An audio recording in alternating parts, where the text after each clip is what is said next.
What's going on, everybody? Dialorix TV back with another video, and in today's video we will be discussing an article that was written on Bleacher Report. Well, actually this was via CBS Sports, but the headline says Frank Vogel's job likely depends on Anthony Davis' return.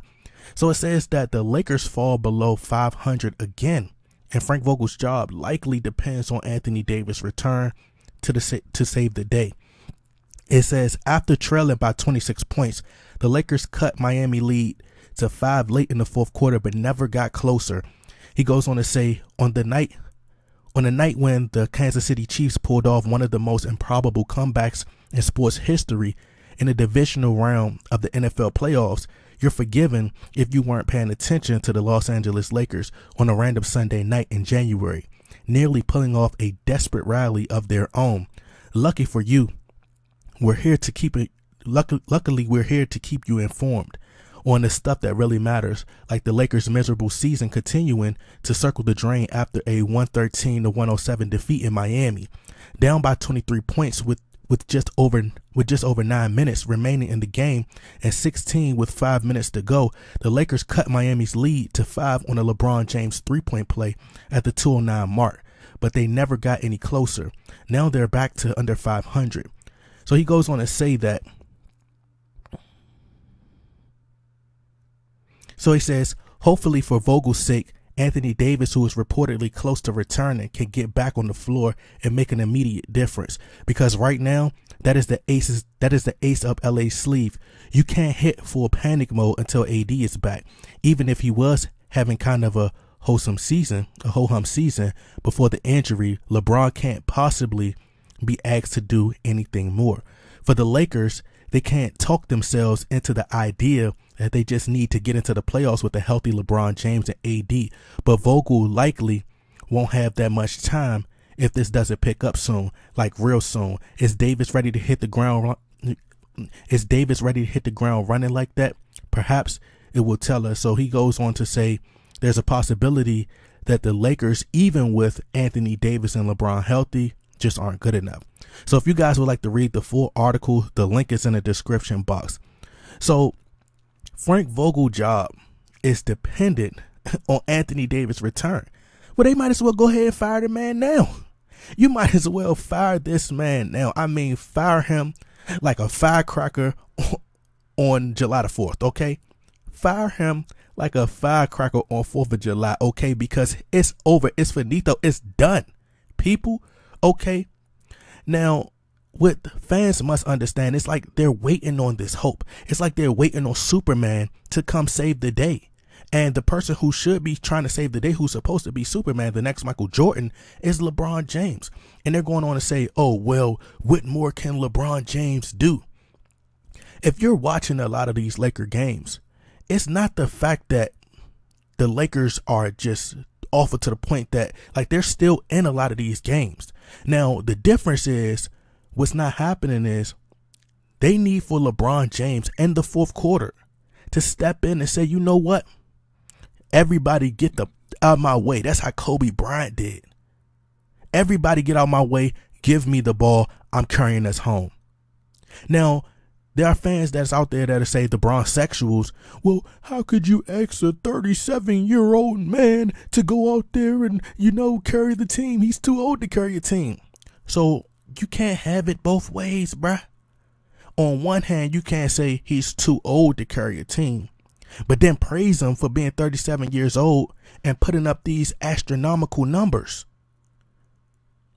If he's able to put up these numbers at 37, you're contradicting yourself. You're shooting yourself in the foot because you're contradicting yourself, because this man is 37 years old. He's 37 years old putting up these phenomenal numbers, but that means he's able to carry a team as well. So you can't even say that. You can't use that argument no more. And I wish people stop saying that. LeBron James needs to carry this team in the fourth quarter. Now, see, what the problem is, they can no longer blame Russell Westbrook no more. Why? Because he's limited his turnovers. He's cut back on the turnovers. He's not playing as poorly as he was, And if you guys watch the game, and what I want to say this real quick.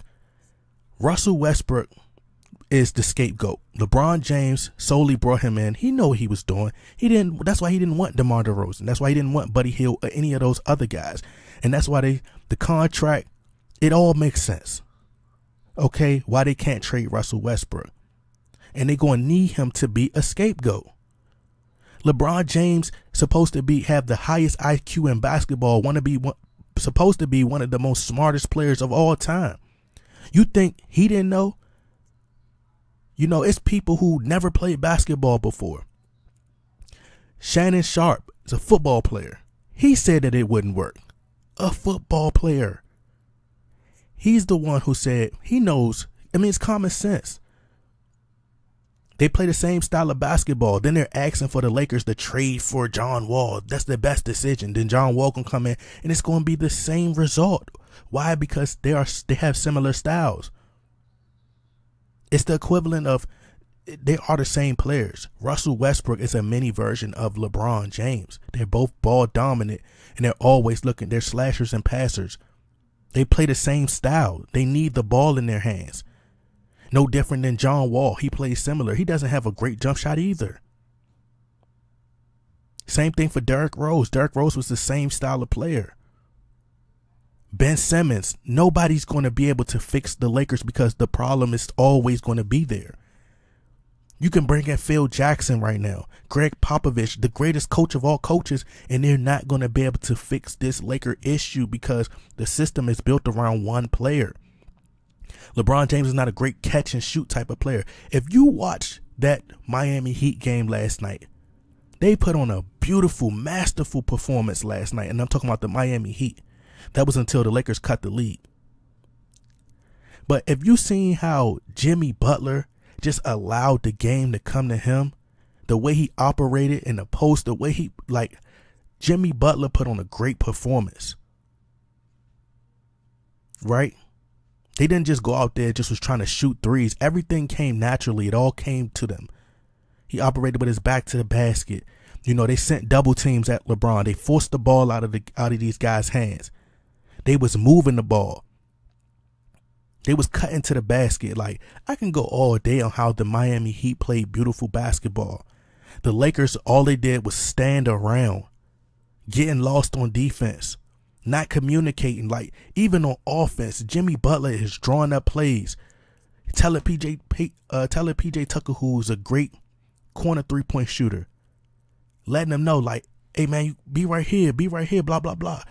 PJ Tucker like, nah, no, he go over there, he go over here, blah blah. I'm looking like, hold up, they literally designing all these plays, like they literally out here just calling shots while they're in the middle of a game, and I'm like, wow, man, like this is nothing that the Lakers are doing.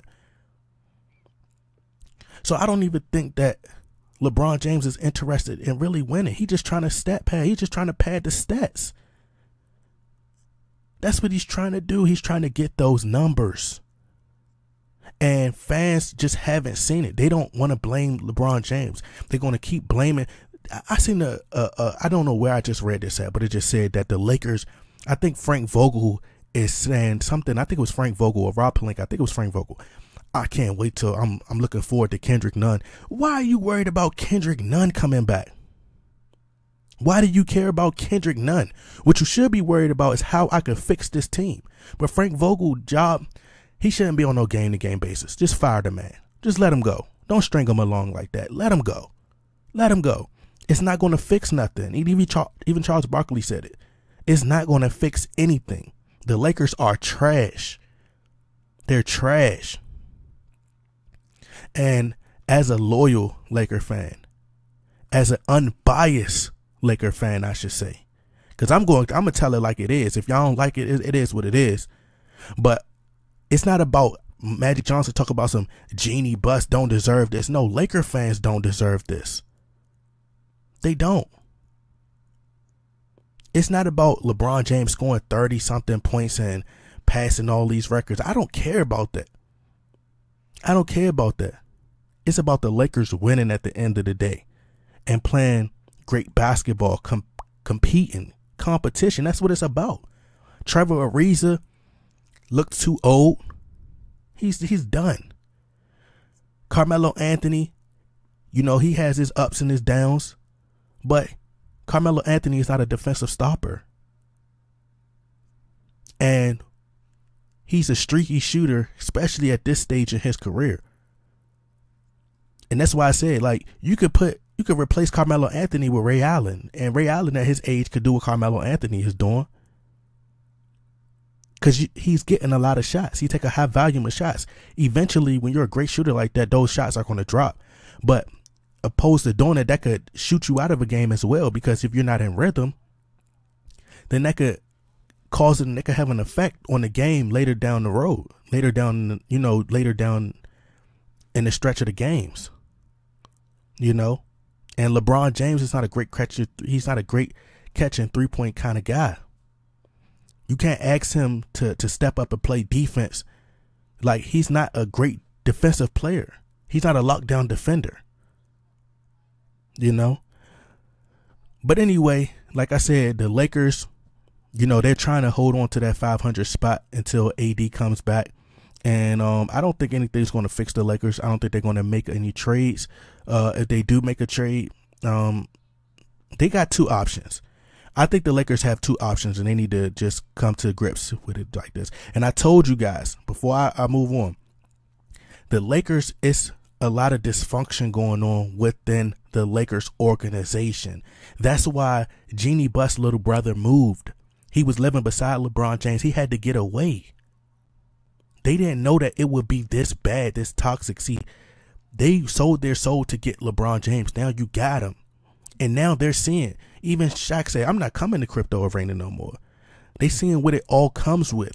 It divided the Laker fans. They don't know who to root for. They're confused because they like, all right, if I call out Laker fans, diehard Laker fans, they like, man, look, if I call X, Y, and Z out, then the LeBron James fans who are in a world of their own, like they got their own, he has his own fans, his own mentality. So it's like we confused because if we voice our opinion about what we seeing from what our eyes are seeing, these are our eyes watching these games. This is what we see. But then you got the LeBron James fans are like, no, that's not what you're seeing. You're telling me with my own eyes. It's like, it was like that scene in Martin where he was like, Gina, I mean, who you gonna believe, me or your own eyes? Like, really? But like I said, it's a lot of dysfunction going on, and you're going to start seeing Russell Westbrook, mark my words, you're going to start seeing Russell Westbrook reveal the dark secrets that's going on. He's going to just start speaking his mind. And LeBron James, he's going to start revealing the truth about LeBron. And he don't care because, you know, the target is against him anyway. Everybody's already against Russell Westbrook anyway.